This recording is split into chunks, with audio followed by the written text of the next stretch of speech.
সত্যিকারের মুসলমান হওয়া বড় কঠিন।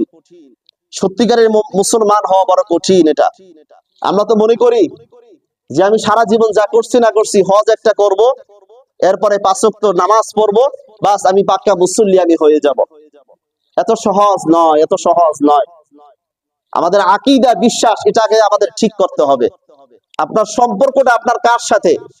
আকীদা বিশ্বাস যদি আপনার গলদ হয়, আপনি কার সাথে সম্পর্ক করছেন? আল্লাহর বিধানকে পরিবর্তন করে, আল্লাহর হুকুমকে পরিবর্তন করে আল্লাহর সাথে সম্পর্ক বাদ দিয়ে আপনি তাগুতের সাথে সম্পর্ক রাখেন।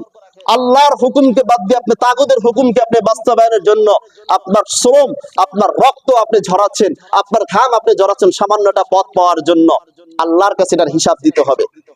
আপনি ঈমান নিয়ে আপনি কবরে যেতে পারবেন না যদি এই তাওহীদ রুবুবিয়্যাত, তাওহীদ উলুহিয়্যাত, তাওহীদুল আসমা ওয়াস সিফাত এর বিন্দু পরিমাণ যদি আপনার মাঝে আমার মাঝে ত্রুটি থাকে।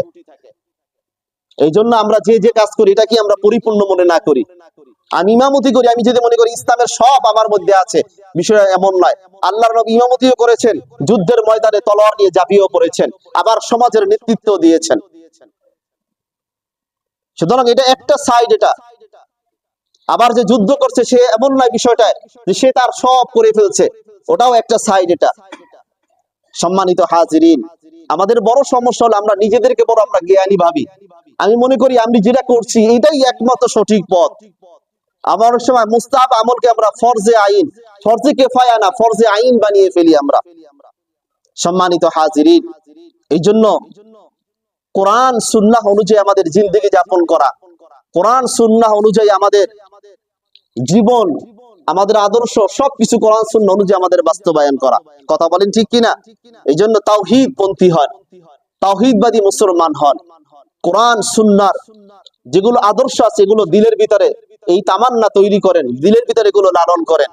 আপনি বুঝেন, আপনি পড়েন এবং এগুলো আপনার নিজে মনে মনে আপনি ইরাদা করেন যে আমি যতদিন পর্যন্ত থাকবো ইসলামের পক্ষে থাকবো, যতদিন পর্যন্ত আমি বাঁচবো ইসলামের পক্ষে বাঁচবো। আবার যদি মরণ হয় সেটা ইসলামের জন্য হবে। আমি বেঁচে থাকবো এটা আমার ইসলামের জন্যই আমি বেঁচে থাকবো। কথা বলেন ঠিক কিনা? আর এটার জন্য দরকার হলো আল্লাহ রাব্বুল আলামিনের রুবুবিয়্যাতের ভয়, আল্লাহ রাব্বুল আলামিনের ভয়, ভালোবাসা, মহব্বত। এটা